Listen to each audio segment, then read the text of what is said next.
지금 강경화 장관이 이제 강행되고 나서 주말 오후부터 일하기 시작했는데요. 그동안 전직 사무총장 둘과 현직 사무총장과 직접 통화를 했다고 합니다. 그리고 앞으로 한미 정상회담을 비롯한 각종 외교 현안에 있어서 협조를 약속받았다고 하네요. 야, 과연 주말에 미국에 자기가 스스로 전화해가지고 번호 딴 것도 대단하잖아. 직접 이런 얘기를 원어로 할 수 있는 장관. 전화번호를 딸 이유가 벌써 대화가 하고 있는 그러니까 분들이잖아요. 항상 전화번호 따로 안 따고 그렇죠. 직접 전화해서 전직 유엔 사무총장들, 현직 유엔 사무총장과 대화할 수 있는 외교부 장관을 가진 나라가 얼마나 있겠냐는 그러니까 거야. 저는 너무 든든한 게 구테레스는 놓기 싫어했고 뭐 반 총장은 뭐 의뢰 알고 또 뭐 너무나도 그 유엔이 지금 활발하게 가고 싶어 하는 그 루트를 너무 잘 알고 메커니즘을 너무나도 잘 하시는 분이 있어가지고 외교는 든든합니다. 든든합니다. 미국에서도 그렇게 오래 생활을 하셨고 트럼프가 어떻게 그 예측을 하고 어떻게 발동을 걸 건지 자체를 그냥 페이스 조절을 잘만 하시면 될 것 같아요. 그리고 특히 이번에 이제 국민 외교를 천명하면서 북핵에 능동적으로 대치하겠다는 얘기를 했어요.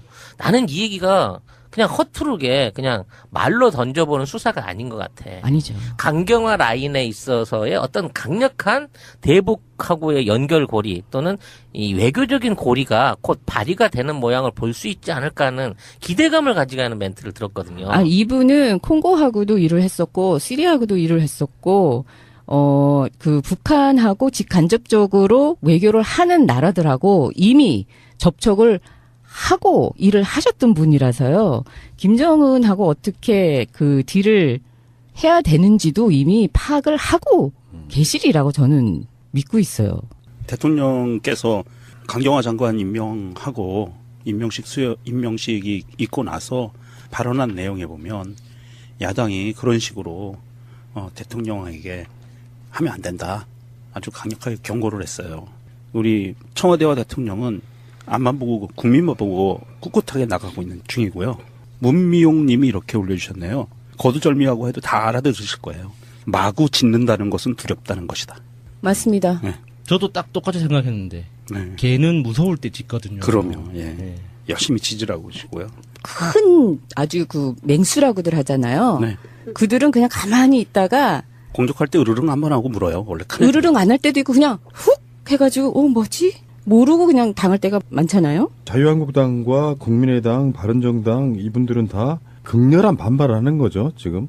네. 근데 나는 이 시스템을 좀 바꿨으면 좋겠어요. 일단 첫 번째, 강경화는 결정적인 하자가 없었어요. 사실은 스모킹건 같은 게 없었어. 예, 맞아요. 사실 안경환 법무부 장관 후보자 같은 경우는 뭐 내용의 경중 이런 걸 떠나가지고요. 그러니까 어떤 흐름상 그 가짜 결혼 이것은 스모킹건이 될 수 있었던 부분이 있었어요. 예. 법무부 장관 후보자가 아니었다면 다르게 해석할 수도 있었는데 강경화 외교부 장관 후보자에 대해서는 사실 스모킹건이 없는 상태에서 문재인 대통령이 처리하기도 굉장히 애매한 상태였습니다. 그러니까 자기들이 정권을 쥐고 있는 사람이고 그리고 실제로 어떤 국민의 연문을 받아서 정말 지지율도 고공행진을 하고 있는 정도의 대통령이 임명한 상태라고 하면 나는 강경화 후보자에 대해서 자기들이 처음부터 취했던 그 스탠스를 바꿔주는 것이 저는 맞다고 생각을 했거든요. 근데 청문회에서도 별게 나온 게 없는데 한 번 정해놓고 나서 절대 안 돼 하니까 사실은 청문회 무력화시킨 건 그 사람들이라고 생각해요. 예. 청문회를 까봤더니 나쁘지 않았다고 하면 바꿔줘야 될 거 아니에요. 그러니까 이거를 받아들일 때 우리는 어떻게 받아들일 수밖에 없냐면 이 사람들은 청문회랑 상관없이 강경화가 싫었구나. 이렇게 받아들일 수밖에 없는데 그 문재인 대통령이 거기다 대놓고 당신네들이 싫어하니 내가 임명을 철회하겠어. 이렇게는 할 수 없잖아요. 예. 그 뭐 자유당 같은 경우에서 뭐 논평을 하는 거는 뭐 다 뭐 개가 짖는다 생각할 수 있겠지만 그 국민의당이나 바른정당에서 말하는 걸 보면은 좀 도저히 좀 이해하기가 힘든 게요. 이 사람들이 도대체 원하는 게 뭔지를 모르겠어요. 그러니까 촛불 집회 이후로, 그러니까 박근혜 탄핵 이후로 우리나라는 정말 세계사에 없던 역사를 새로 써나가고 있는 거거든요. 그렇죠. 예.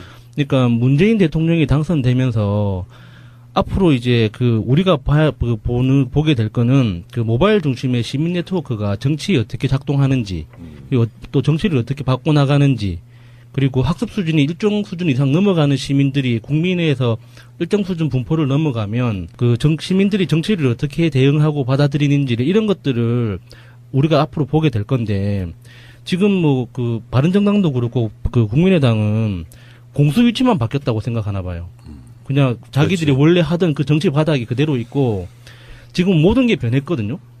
근데 자기들 보기에는 다 그대로 있고, 그냥 있던 자리가 공격과 수비 위치만 바뀌었다고 하나 본데, 너무 답답해요, 진짜. 이거를 어떻게, 이 사람들을 어떻게 이해해야 될지 모르겠어요.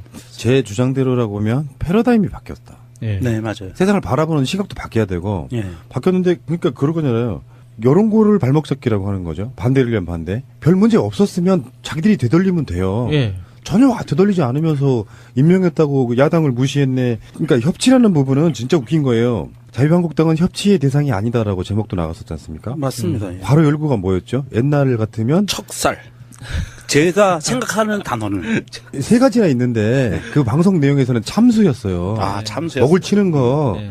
그다음에 척살이라고 하는 사람도 있었고 네. 다음에 청산이라고 하는 사람도 있었어요. 그러니까 최소한 협치라는 말을 자유한국당은 할 수가 없는 대상이라고 보고. 그렇죠. 그 척살이건 참수건 청산이건 그 대상이 되다 뿐이지 그 안에 주체로 들어올 수가 없는 존재들이죠. 예.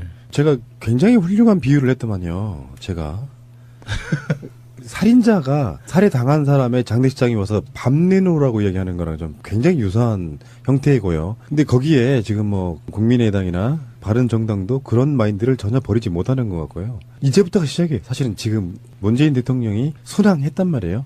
순항했는데 그 순항하고 나서 이제부터가 본격적으로 시작된다. 역사에 있어서 평행이론 같은 게 시작되는 거예요. 오늘부로. 이제 야당들이 들고 일어났고 이렇게 되면 이제 어떤 식으로 영향을 끼치게 되냐면은 물론 그 사이에 안경환 후보자의 사태가 주는 나름대로의 쇼키가 좀 있었다고 저는 봐요. 그런데 잘 나갔으면 좋았겠지만 어차피 이거는 올 것이 온 거예요. 이제 결국에는 강경환을 임명 안 할 수도 없고 그쪽에서는 자기들 칼을 뺐는데 누구라도 한번 떨어뜨렸어야 되는 상황태에 있는 입장이잖아요. 근데 문제는 앞으로 김희수 헌법재판소장의 부분. 국회 통과 사안이지 않습니까? 네. 심한 경우는 몇 개월 늘어질 수도 있어요.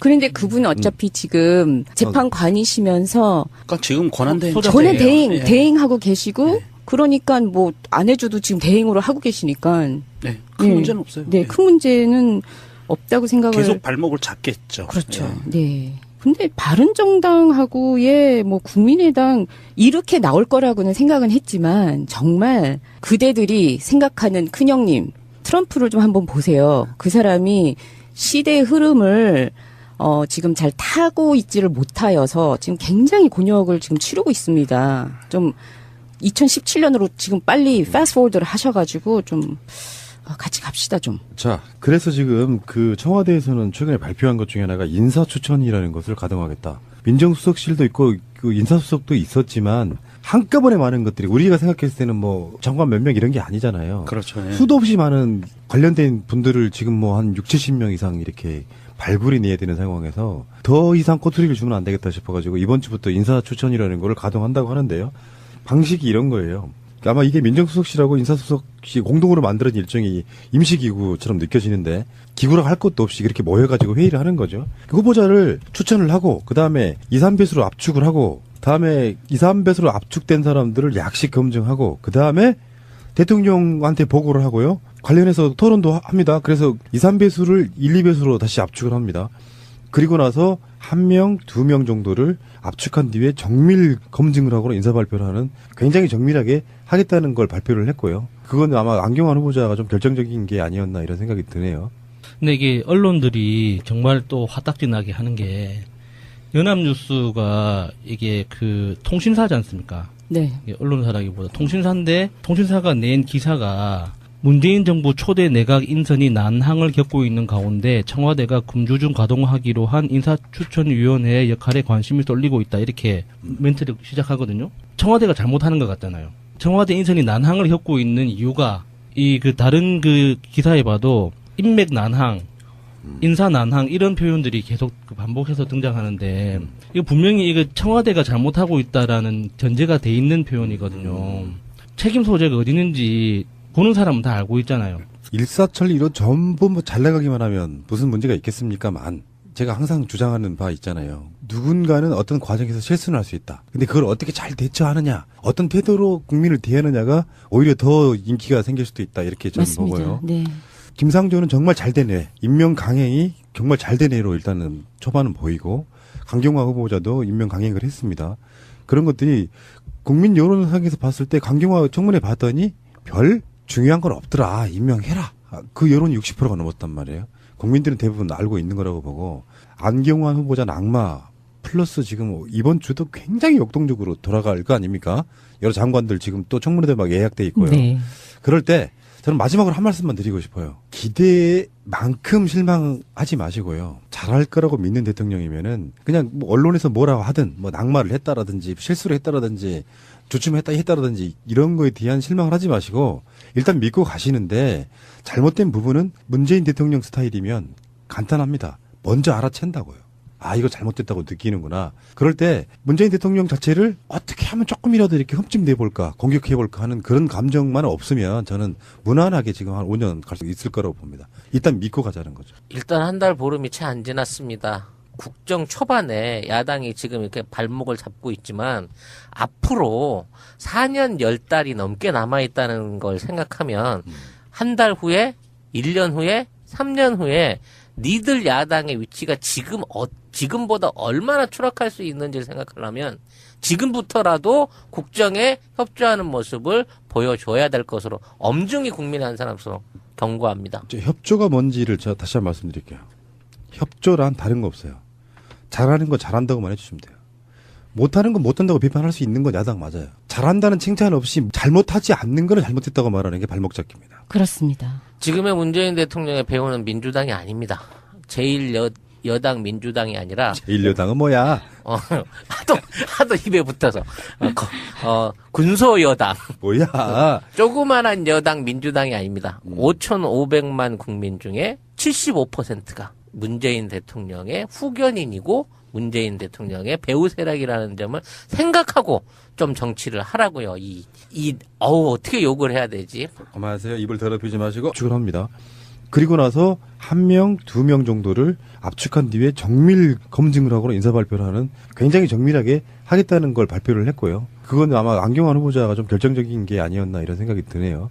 근데 이게 언론들이 정말 또 화딱지 나게 하는 게 연합뉴스가 이게 그 통신사지 않습니까? 네. 이게 언론사라기보다 통신사인데 통신사가 낸 기사가 문재인 정부 초대 내각 인선이 난항을 겪고 있는 가운데 청와대가 금주중 가동하기로 한 인사추천위원회의 역할에 관심이 쏠리고 있다. 이렇게 멘트를 시작하거든요. 청와대가 잘못하는 것 같잖아요. 청와대 인선이 난항을 겪고 있는 이유가 다른 그 기사에 봐도 인맥 난항, 인사 난항 이런 표현들이 계속 반복해서 등장하는데 이거 분명히 이거 청와대가 잘못하고 있다라는 전제가 돼 있는 표현이거든요. 책임 소재가 어디 있는지 보는 사람은 다 알고 있잖아요. 일사천리로 전부 뭐 잘 나가기만 하면 무슨 문제가 있겠습니까만 제가 항상 주장하는 바 있잖아요. 누군가는 어떤 과정에서 실수를 할 수 있다. 근데 그걸 어떻게 잘 대처하느냐, 어떤 태도로 국민을 대하느냐가 오히려 더 인기가 생길 수도 있다. 이렇게 저는 맞습니다. 보고요. 네. 김상조는 정말 잘된 애, 임명 강행이 정말 잘된 애로 일단은 초반은 보이고 강경화 후보자도 임명 강행을 했습니다. 그런 것들이 국민 여론상에서 봤을 때 강경화 청문회 봤더니 별 중요한 건 없더라. 임명해라. 그 여론이 60%가 넘었단 말이에요. 국민들은 대부분 알고 있는 거라고 보고 안경환 후보자는 악마 플러스 지금 이번 주도 굉장히 역동적으로 돌아갈 거 아닙니까? 여러 장관들 지금 또 청문회도 막 예약돼 있고요. 네.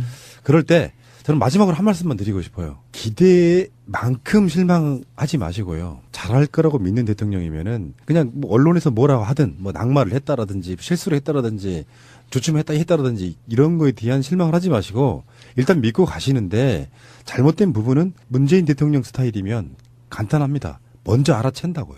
아, 이거 잘못됐다고 느끼는구나. 그럴 때 문재인 대통령 자체를 어떻게 하면 조금이라도 이렇게 흠집내볼까, 공격해볼까 하는 그런 감정만 없으면 저는 무난하게 지금 한 5년 갈 수 있을 있겠지만 그 국민의당이나 바른정당에서 말하는 걸 보면은 좀 도저히 좀 이해하기가 힘든 게요. 이 사람들이 도대체 원하는 게 뭔지를 모르겠어요. 그러니까 촛불 집회 이후로, 그러니까 박근혜 탄핵 이후로 우리나라는 정말 세계사에 없던 역사를 새로 써나가고 있는 거거든요. 그렇죠. 예.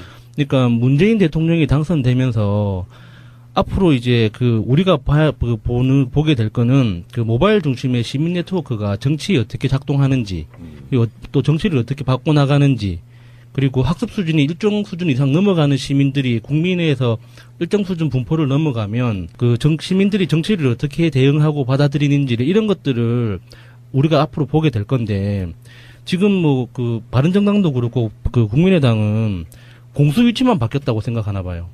그냥 자기들이 그렇지. 원래 하던 그 정치 바닥이 그대로 있고, 지금 모든 게 변했거든요.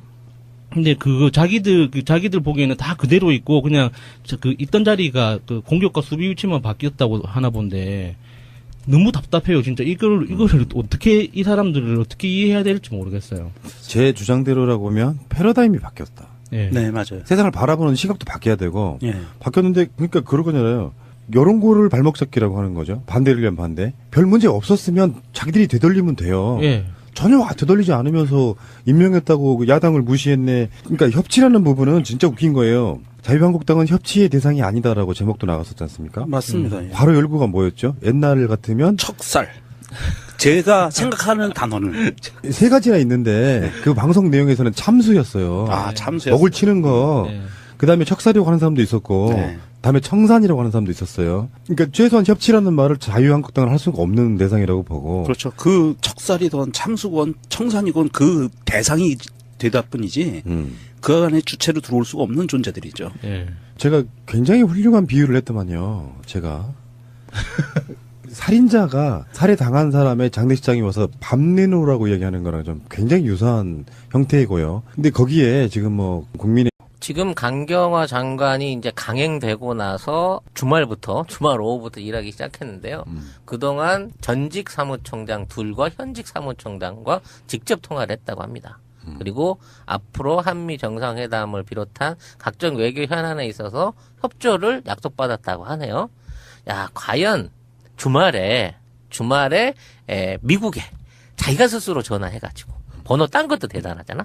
직접 이런 얘기를 원어로 할 수 있는 장관. 전화번호를 딸 이유가 벌써 대화가 하고 있는 그러니까 분들이잖아요. 항상 전화번호 따로 안 따고 그렇죠. 직접 전화해서 전직 유엔 사무총장들, 현직 유엔 사무총장과 대화할 수 있는 외교부 장관을 가진 나라가 얼마나 있겠냐는 그러니까 거야. 저는 너무 든든한 게 구테레스는 놓기 싫어했고 반 총장은 의뢰 알고 또 너무나도 그 유엔이 지금 활발하게 가고 싶어 하는 그 루트를 너무 잘 알고 메커니즘을 너무나도 잘 하시는 분이 있어가지고 외교는 든든합니다. 미국에서도 그렇게 오래 생활을 하셨고 트럼프가 어떻게 예측을 하고 어떻게 발동을 걸 건지 자체를 그냥 페이스 조절을 잘만 하시면 될 것 같아요. 그리고 특히 이번에 이제 국민 외교를 천명하면서 북핵에 능동적으로 대치하겠다는 얘기를 했어요.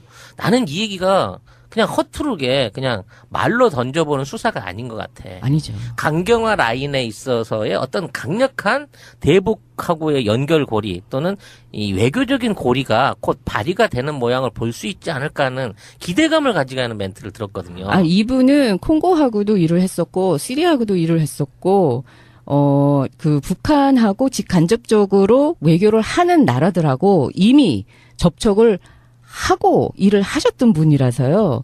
김정은하고 어떻게 딜을 해야 되는지도 이미 파악을 하고 계시리라고 저는 믿고 있어요. 대통령께서 강해당이나 바른정당도 그런 마인드를 전혀 버리지 못하는 것 같고요. 이제부터가 시작이에요. 사실은 지금 문재인 대통령이 순항했단 말이에요. 순항했는데 그 순항하고 나서 이제부터가 본격적으로 시작된다. 역사에 있어서 평행이론 같은 게 시작되는 거예요. 오늘부로 이제 야당들이 들고 일어났고 이렇게 되면 이제 어떤 식으로 영향을 끼치게 되냐면은 물론 그 사이에 안경환 후보자의 사태가 주는 나름대로의 쇼키가 좀 있었다고 저는 봐요. 그런데 잘 나갔으면 좋았겠지만 어차피 이거는 올 것이 온 거예요. 이제 결국에는 강경화를 임명 안 할 수도 없고 그쪽에서는 자기들 칼을 뺐는데 누구라도 한번 떨어뜨렸어야 되는 상황태에 있는 입장이잖아요. 근데 문제는 앞으로 김희수 헌법재판소장의 부분. 국회 통과 사안이지 않습니까? 네. 심한 경우는 몇 개월 늘어질 수도 있어요. 그런데 그분은 어차피 지금 재판관이시면서 그러니까 지금 권한대행 소장- 전에 예. 대행하고 계시고 네. 그러니까 뭐 안 해줘도 지금 대행으로 하고 계시니까 네, 큰 네. 문제는 없어요. 네, 큰 문제는 없다고 생각을 계속 발목을 잡겠죠. 그렇죠. 예. 네. 근데 바른정당하고의 뭐 국민의당 이렇게 나올 거라고는 생각은 했지만 정말 그대들이 생각하는 큰형님 트럼프를 좀 한번 보세요. 그 사람이 시대의 흐름을 지금 잘 타고 있지를 못하여서 지금 굉장히 곤욕을 지금 치르고 있습니다. 좀 2017년으로 지금 빨리 패스트포워드를 하셔가지고 좀 같이 갑시다 좀. 자, 그래서 지금 그 청와대에서는 최근에 발표한 것 중에 하나가 인사추천이라는 것을 가동하겠다. 민정수석실도 있고 그 인사수석도 있었지만 한꺼번에 많은 것들이 우리가 생각했을 때는 뭐 장관 몇 명 이런 게 아니잖아요. 그렇죠. 예. 수도 없이 많은 관련된 분들을 지금 뭐 한 60~70명 이상 이렇게 발굴이 내야 되는 상황에서 더 이상 꼬투리를 주면 안 되겠다 싶어가지고 이번 주부터 인사추천이라는 걸 가동한다고 하는데요. 방식이 이런 거예요. 아마 이게 민정수석실하고 인사수석이 공동으로 만들어진 일종의 임시기구처럼 느껴지는데 기구라고 할 것도 없이 그렇게 모여가지고 회의를 하는 거죠. 그 후보자를 추천을 하고 그 다음에 2, 3배수로 압축을 하고 다음에 2, 3배수로 압축된 사람들을 약식 검증하고 그 다음에 대통령한테 보고를 하고요. 관련해서 토론도 합니다. 그래서 2, 3배수를 1, 2배수로 다시 강경화 장관 임명하고 임명식이 있고 나서 발언한 내용에 보면 야당이 그런 식으로 대통령에게 하면 안 된다. 아주 강력하게 경고를 했어요. 우리 청와대와 대통령은 앞만 보고 국민만 보고 꿋꿋하게 나가고 있는 중이고요. 문미용 님이 이렇게 올려주셨네요. 거두절미하고 해도 다 알아들으실 거예요. 마구 짖는다는 것은 두렵다는 것이다. 맞습니다. 네. 저도 딱 똑같이 생각했는데 네. 개는 무서울 때 짖거든요. 그럼요. 예. 네. 열심히 짖으라고 하시고요. 큰 아주 그 맹수라고들 하잖아요. 네. 그들은 그냥 가만히 있다가 공격할 때 으르릉 한번 하고 물어요. 원래 큰 으르릉 안 할 때도 있고 그냥 훅 해가지고 뭐지? 모르고 그냥 당할 때가 많잖아요. 자유한국당과 국민의당, 바른정당 이분들은 다 극렬한 반발을 하는 거죠, 지금. 네. 근데 나는 이 시스템을 좀 바꿨으면 좋겠어요. 일단 첫 번째, 강경화는 결정적인 하자가 없었어요. 사실은 스모킹건 같은 게 없었어. 예, 맞아요. 사실 안경환 법무부 장관 후보자 같은 경우는 그 내용의 경중 이런 걸 떠나가지고요. 그러니까 어떤 흐름상 그 가짜 결혼 이것은 스모킹건이 될 수 있었던 부분이 있었어요. 예. 법무부 장관 후보자가 아니었다면 다르게 해석할 수도 있었는데 강경화 외교부 장관 후보자에 대해서는 사실 스모킹건이 없는 상태에서 문재인 대통령이 처리하기도 굉장히 애매한 상태였습니다. 그러니까 자기들이 정권을 쥐고 있는 사람이고 그리고 실제로 어떤 국민의 연문을 받아서 정말 지지율도 고공행진을 하고 있는 정도의 대통령이 임명한 상태라고 하면 나는 강경화 후보자에 대해서 자기들이 처음부터 취했던 그 스탠스를 바꿔주는 것이 저는 맞다고 생각을 했거든요. 근데 청문회에서도 별게 나온 게 없는데 한 번 정해놓고 나서 절대 안 돼 하니까 사실은 청문회 무력화시킨 건 그 사람들이라고 생각해요. 청문회를 까봤더니 나쁘지 않았다고 하면 바꿔줘야 될 거 아니에요. 그러니까 이거를 받아들일 때 우리는 어떻게 받아들일 수밖에 없냐면 이 사람들은 청문회랑 상관없이 강경화가 싫었구나. 이렇게 받아들일 수밖에 없는데 그 문재인 대통령이 거기다 대놓고 당신네들이 싫어하니 내가 임명을 처리하겠어. 이렇게는 할 수 없잖아요. 예. 그 뭐 자유당 같은 경우에서 뭐 논평을 하는 거는 뭐 다 뭐 개가 짖는다 생각할 수